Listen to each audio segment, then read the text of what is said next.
Good afternoon. One of the Secretary's top priorities is strengthening alliances and building new partnerships. Today, he has a meeting with the UK Secretary of State for Defence, Gavin Williamson. He will reaffirm our commitment to one of our closest and most capable allies. Today is the launch of This Is Your Military. It's an outreach initiative to connect Americans with the military. 99% of Americans are not currently serving. It's an effort to introduce the American public to the 1% who serve. It corrects common myths about military life, as well as provides insights into the lives of service members. You can join the conversation at #KnowYourMilitary. Tomorrow, we will release the Nuclear Posture Review. President Trump directed the review to ensure safe, secure, and an effective nuclear deterrent. It's aligned with the National Defense Strategy, which is nested in the National Security Strategy. This is a strategy that requires an investment in a credible nuclear deterrent with diverse capabilities. It will confirm the importance of the nuclear triad. The NPR relies on stable, predictable budgets, and 1 week from today, the CR expires. So I trust that the Congress will do their job and pass a budget and write the check. So with that, I will open it up to your questions. Bob. Thank you. Secretary Mattis recently has described the Turkish operation in Afrin, the olive branch operation, as a distraction and a problem from the U.S. point of view. Have you made any progress in discussing it with the Turks to either limit or to reverse the moves they've made, and has there been any sign of incursion into the Manbij area? We are continually talking to Turkey. We have stressed to the Turks to limit the operation. It is a distraction. We've also asked them to restrain themselves and to avoid civilian casualties at all costs. General? Have they responded? Bob, if I could just add a little bit to it. We view anything that takes attention away from the Euphrates River Valley and operations against ISIS as a distraction. The degree to which it detracts from that focus is the degree to which it is worrisome to us. We continue to engage Turkey at all levels, and we recognize that Turkey has legitimate security concerns that have to be dealt with appropriately. They're a NATO ally. We have a long history with Turkey, and we recognize that they have significant issues up in the area where they're conducting those operations. The last part of your question I will answer is there's no sign they're moving towards Manbij at this time. Carla. Thank you. Good afternoon. I just have two questions, one on Southeast Asia and the other on the Pacific. First, there was a bullet point on the president's policy on Southeast Asia, and it said President Trump's conditions-based Southeast Asia strategy provides commanders with the authority and resources needed to deny terrorists the safe haven they seek in Afghanistan and Pakistan. Now, Pakistani media is interpreting this bullet point as saying the U.S. could possibly strike inside of Pakistan. Is this accurate, and can you explain that bullet point? Sure. I think you mean the Southern Asian strategy that we're talking about. Yeah. We actually don't contemplate military operations inside Pakistan. On the other hand, we recognize, because the strategy is inherently regional, and Pakistan is geographically located at a critical nexus of a lot of different things, Pakistan is a fundamental part of the strategy. So through a variety of measures, we look to gain Pakistani cooperation and assistance as we pursue operations in Afghanistan. But no, we're not planning to conduct military operations inside Pakistan. Joe. And then the follow-up No. on the Pacific, there was the Missile Defense Agency. Apparently an Aegis Ashore missile defense test was conducted on Wednesday. Can you confirm that, and can you say whether or not this test was successful or a failure? We can confirm it. And it did not meet our objectives, but we learn something all the time with these tests, and we learned something from this one. And we'll continue to improve our capabilities. Thank you. Joe. Thank you. Yeah, I would like to go back to Bob's question about the Turkish operation in Afrin. If you could give us more details why you are asking Turkey to limit its operation. What are the reasons you're asking that? Is it something related to civilian casualty, your concerns in regards to civilian casualties, or this operation could lead like to a demographic changes in northern Syria? We've asked Turkey to limit its offensive because it's a distraction. They're a NATO ally, and they have a legitimate concern. And the PKK, the State Department has declared a terrorist organization. They have an active insurgency within their borders. But the common threat is ISIS. And anything that takes away from that fight is a distraction. So that's why we've asked them to restrain themselves and to limit this offensive. When they say, just a quick follow-up, when they say that the PKK is related, is linked to the YPG, how do you address this? We heard a lot of confirmations from the Pentagon saying that the YPG or the SDF has nothing to do with the PKK, but the Turks are saying the opposite. Turkey is a NATO ally, and we don't always see everything the same, but we work together, and we've worked with them with respect to the insurgency that's happening within their border, and we'll continue to help them. But we need all parties to focus on the Defeat ISIS campaign. Christina. Thank you. There are reports that the Pentagon is considering banning smartphones from the building. Can you comment on those reports and the thinking behind that? So it's important to know that the Secretary's primary focus is the protection of civilians, of service members, and their families. So the Strava heat map provided an opportunity for us to see a possible vulnerability. So he's thinking about the totality of the DoD enterprise. So not just this building. We always are thinking about how do we enhance and adapt our security procedures, and that's what's happening now. Do we know when this review may be finished? We are looking at it, but I don't have a timeline for you right now. Travis. Yeah, we just heard from the chairman of the House Armed Services Committee a little bit about what he talked with the Secretary of Defense about this morning at the GOP retreat.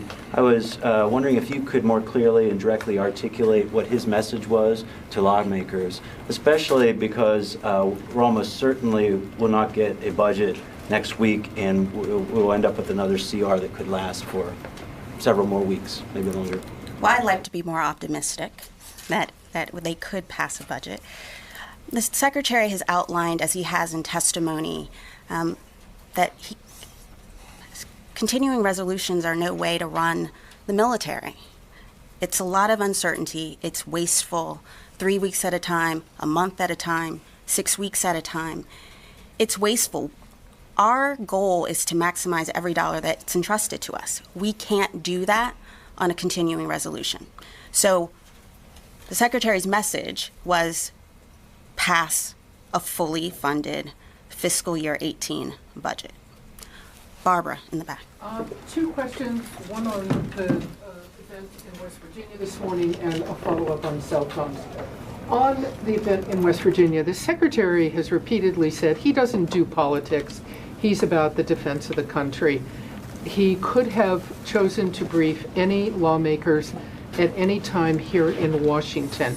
Why was it appropriate, and why did he choose to attend a partisan event, a GOP Republican event, which was a political event? So that's my first question. Why not just brief them here in Washington in a routine Secretary of Defense nonpartisan fashion? On cell phones, even though the decision hasn't been made yet, we are hearing already from military families, from people who work in this building, that they have very fundamental concerns about being able to stay in touch with their families, with their children during a work day, that they won't know if a school is trying to reach them because their children are ill, that they won't be able to be in touch with their family members. What kind of weight is being given to just the very fundamental family concerns that people already have about this issue? Well, let me take your first question. With respect to the Greenbrier retreat, the Secretary was invited, and so He accepted the invitation. The Secretary takes every opportunity to talk to congressional members on both sides. He also attended the policy lunches of both the Democrats and the Republicans. National security is a bipartisan issue, and he is open to talking to all members, whether they're in the Defense Committee, whether they're Democrats or Republicans, because this department requires the support of the American people and all lawmakers. We need a budget. That's what he's advocating for, and he will advocate for that on both sides of the aisle. And with respect to cell phones, it's not just about cell phones. This is a comprehensive look at technology. Technology is very dynamic. It is important that we always adapt our security procedures.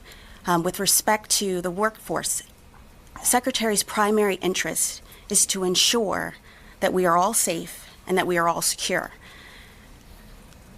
Operational security is his priority. This recent incident and others has allowed him to take a bigger look at what are we doing and how are we doing it. So all of those things will be considered in his calculus, but you have to understand that the Secretary sees everything within that prism of how do I protect the civilians, the service members, their families. And so that's how he will make his decision. What is the threat? There are restricted areas in this building, classified areas, where no devices are allowed, and that's very clearly marked and understood.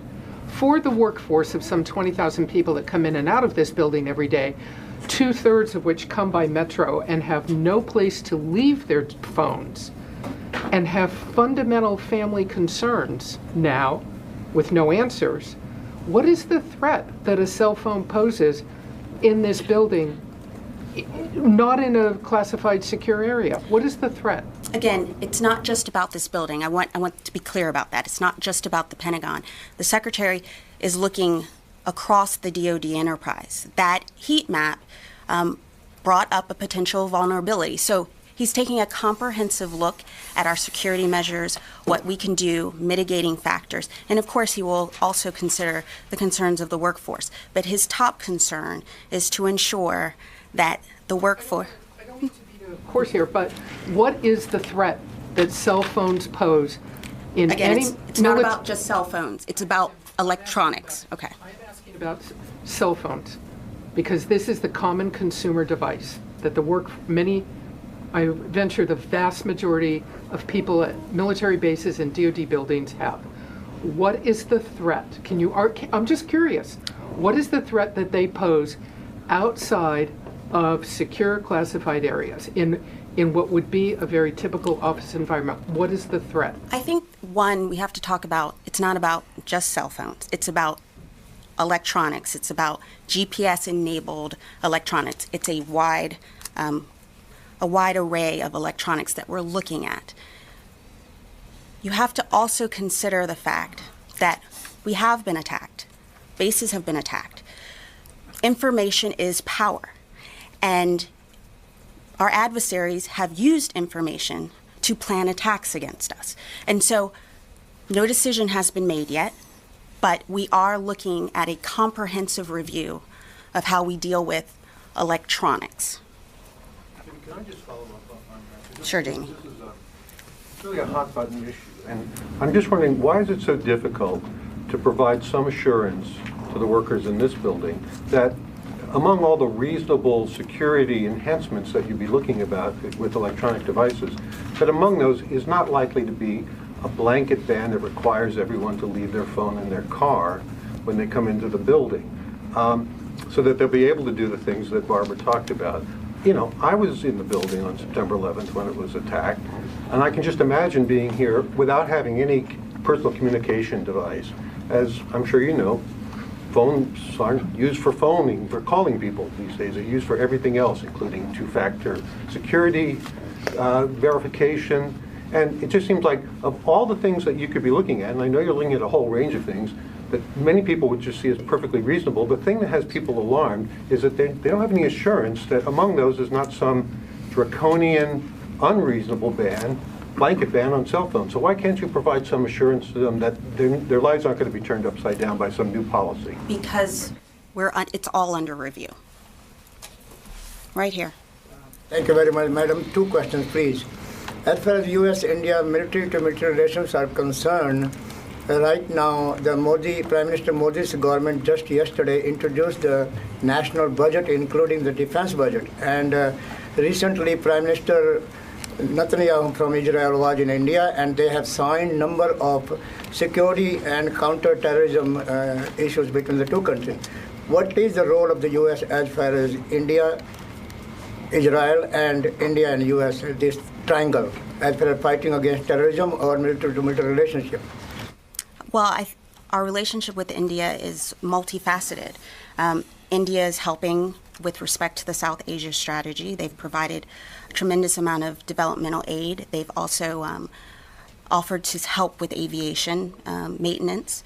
So there's an opportunity. India is a perfect example of where the Secretary wants to find and build relationships with partners. And so that's what we are doing. And with respect to the South Asia strategy, they are a key player in ensuring its success. And Madam, my second question, please. Thank you. And going back to Pakistan and Afghanistan, Afghanistan's president and Afghans are blaming all these terrorist activities inside their country, Pakistan, because it's coming from Pakistan, and Pakistan is targeting Afghans as far as, because whenever there is a pressure from Washington, then all these terrorist activities happen in Afghanistan. And second, he has refused to meet the Prime Minister of Pakistan. And finally, what Pakistan is saying, do you agree or U.S. agree that U.S. have failed in Afghanistan? Say the last part. Has Afghanistan... Pakistan is blaming the U.S. that U.S. has failed in Afghanistan. That's why U.S. is after Pakistan. We have said many times that Pakistan has an opportunity. It has been a victim of terrorism and has supported terrorism. And we are looking for Pakistan to actively join. It can do the things we need them to do to confront terrorism. So it's an inflection point, it's an opportunity, and we hope Pakistan will take it. But Madam, I'm sorry to interrupt you. Just can you clarify, please, if what they are saying, do you agree with them if U.S. have failed in Afghanistan? We haven't failed. Thank you. Ms. Pak. Thank you. On North Korea will hold a big military parade next week before the Olympic begins. Do you think is this threatening to United States, this military parade? Well, North Korea often has parades. I think we are encouraged by the Inter-Korea dialogue, and we encourage it. The relationship between Seoul and Washington has never been closer, so we look forward to more progress. But North Korea shows their ICBM and the multiple weapons, and there are 50,000 their North Korean militaries. Is that seems like threatening the United States or our alliance? We're very capable of countering any threat to the United States, its allies, or its partners. Right here in the middle. On the nuclear policy review, will you be sending out any embargoed copies beforehand? And also just any details, what time is it going to come out? Will there be a briefing? Anything you can give us on that? So we will have a press briefing tomorrow with the Deputy Secretary of Defense, as well as the Deputy of Energy and State Department. And embargoed copies, can you get those? I will ask Colonel Manning. We'll see what we can do, but we'd like to roll it out, and you can see it when the deputies unveil it. Tara. Thanks, Anna. See, we're all coordinated tonight. Back to the missile test. Have you been able to recover any of the components of the missile, and can you give us any sort of initial, was the Secretary briefed on the situation, and have you had any initial findings on what went wrong? The Secretary has been briefed, and MDA is still looking at it. It's still under investigation, so they will release more information when it's available. Typically in these situations, though, one of the Navy ships nearby will recover elements of the missile. Do you know if that's occurred already in this case?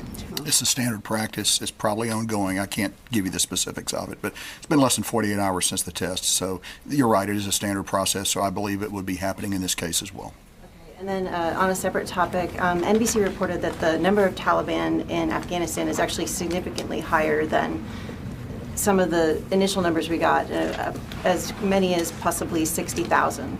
And I just wanted to, General, get your assessment on what is happening in Afghanistan right now. Do you think additional pressure is needed if the Taliban has been able to increase ranks at such a pace? So not familiar with the facts of the study that NBC is quoting, so I'm not going to be able to talk about that.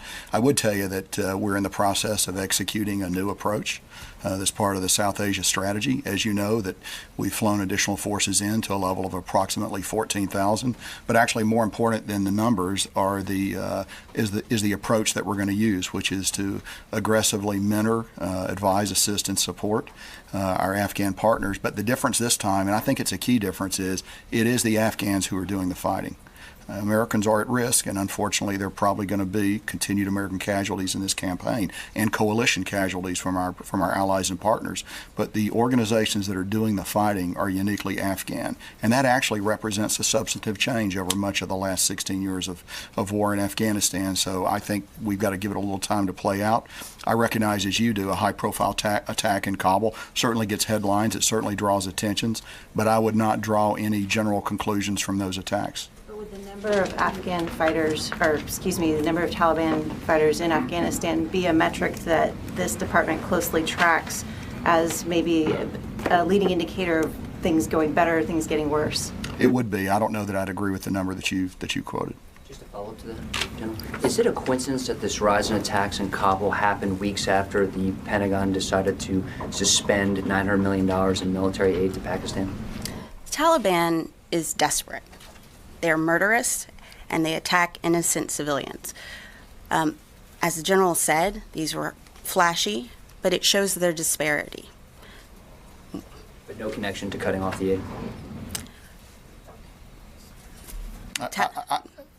I would just tell you that for every attack that's carried out, many are stopped. Many are prevented from occurring. So to think that you're going to have exquisite timing on when an attack occurs is probably a bridge too far for the Taliban to have. And going back to Hawaii, last month there was a false alarm from the government of Hawaii sent out to over 1 million residents in Hawaii on their mobile phones.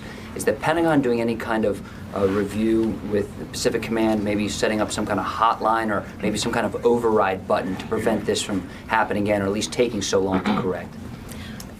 That was a uniquely civilian authority local government mistake. Our hotline and our coordination with the local government is sound. It was unfortunate, but that is for the state of Hawaii. Would Secretary Mattis like to have some kind of override button where a false alarm goes out, you can quickly just put it to rest? There have been no moves to do anything like that.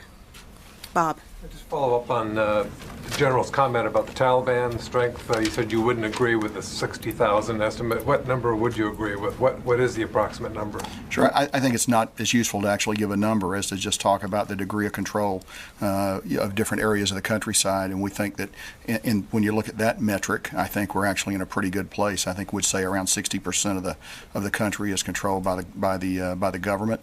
A fraction of it's contested, and about 10 or 15% is possibly Taliban controlled. So I think we can chase numbers and say it's 9,000 or it's 15,000 all day, but I don't think that's actually a terribly useful metric when you think strategically about the problem. I think it's far more useful to look at how we operate against President Ghani's compact, against the 114 tasks that are laid out in that. We actually have a lot better metrics than just looking at numbers of, that when we can all agree or disagree on the numbers of Taliban fighters in Afghanistan. So I don't think that's a particularly good metric. Jeff. Thank you. Staying on the topic of Afghanistan, the BBC reported that the Taliban have a presence in 70% of the country. I understand you may not have seen this BBC report, but is that an accurate figure? So I've read the article. I'd need to look a lot more at their metrics as described in the article. That I couldn't completely follow their logic as stated in the article, which I have just had a chance to take a look at in the last day or so. Haven't seen the report yet. Sure, but I didn't hear an answer to my question. Is that an accurate figure? I would say it's not an accurate figure. It's a wild variance from our own projections, so I would say it is not an accurate figure, and we would challenge it. What would you put it as? I just gave you the numbers here. Well, you said what is contested and what is So we controlled. think about 60% is under government control. We certainly don't think that the Taliban has a presence to some degree in 70% of the countryside. Now, we would disagree with that. Ryan. The Russian Ministry of Defense issued a statement today accusing the U.S. of flying too close to Crimea, which is what caused that intercept, which was judged to be unsafe. You see a lot of activity in the Black Sea with the Russians. Do you think this is these unsafe intercepts are part of their strategic intent to kind of deter U.S. presence in the region? Will these surveillance flights continue despite this latest Russian statement? Sure. So we fly in international airspace, the Black Sea's international airspace. We had every right in the world to be there. Those flights will continue. It was an unsafe and unprofessional action by the Russians. Just one follow-up on the cell phone issue. Can you actually, Ms. White, clarify when this review took place into phones? Was it driven by the Fitbit or the fitness app thing, or does this go back several months? The current review was in part informed by the heat map from this weekend. Kasem. We talked about Turkey a lot, but there is currently several rockets fired into Turkey from Afrin by the YPG and killing several Turkish citizens as well as wounding many others. What's your reaction? Would you condemn those attacks? General, sure. We condemn any attack on Turkey. I'm not aware of the specifics that you're discussing right there, but if PKK attacks on Turkey, we certainly condemn, and we work with Turkey to try to minimize those and, in fact, prevent them. And also, there was the Pentagon has said before that the U.S. is going to recollect heavy arms and heavy service member operated equipments from the SDF after Raqqa operation. Is it underway still? At what level is it? Have you collected any arms from SDF? The intent would be to collect it after the conclusion of operations against ISIS, which, as you know, are still continuing down the Euphrates River Valley, and that equipment is being used to good purpose by the SDF. Ma'am, we have time for a few more questions. Tony? General, on the SM-3 test, can you put some context in terms of where this missile stands in terms of defending the continental of the U.S.? In the many media frenzies of stories yesterday, there was linkage to the protecting the U.S. from North Korean ICBMs. Can you give us some perspective there? Certainly. The primary system that would be used to protect against a North Korean ICBM against the continental United States would be the ground-based interceptors, of which they're located in Fort Greely, Alaska, as well down in California. That would be the system. That was not the missile that was tested today. That was tested a couple of days ago. What's its intended target set? I'm sorry? What's it intended to intercept? The missile that was tested? Yeah. It could be used against a theater, a shorter range missile, might be used out in the Western Pacific. Still testing and evaluating, but it is not necessarily the first weapon we would use against an well, it would not be the weapon that we would use against an ICBM targeted against the continental United States. Why wasn't the failure acknowledged yesterday? In the past, the Pentagon has done that. They put out releases saying it succeeded or didn't or failed. Instead, you had a mini scooplet that became followed by other organizations, and it blew the importance of the test way out of proportion. Had you said what you said today, I think you wouldn't have had that kind of reaction. But why wasn't it released at the time that there was a failure? What we said was that we didn't meet our objectives. Again, we learned something from these tests. They're tests. It was the first time that this particular block was used, or the. I'll check, but this is a test, and we learn something from a test every time we do it. So MDA is still gathering information, and we will continue to we'll provide that information as quickly as we can, because it is important that we learn from all the information. Today, you were forthright. You said it didn't meet objectives. Didn't meet objectives. MDA just put out a notice saying the test took place. This is after the stories started coming out about failing. I'm just pointing out, why didn't you put out a release earlier yesterday just saying, hey, the thing didn't work and we're looking into it? Well, I would refer you to MDA about what they released, but as I said, it didn't meet our objectives. Thank you all very much.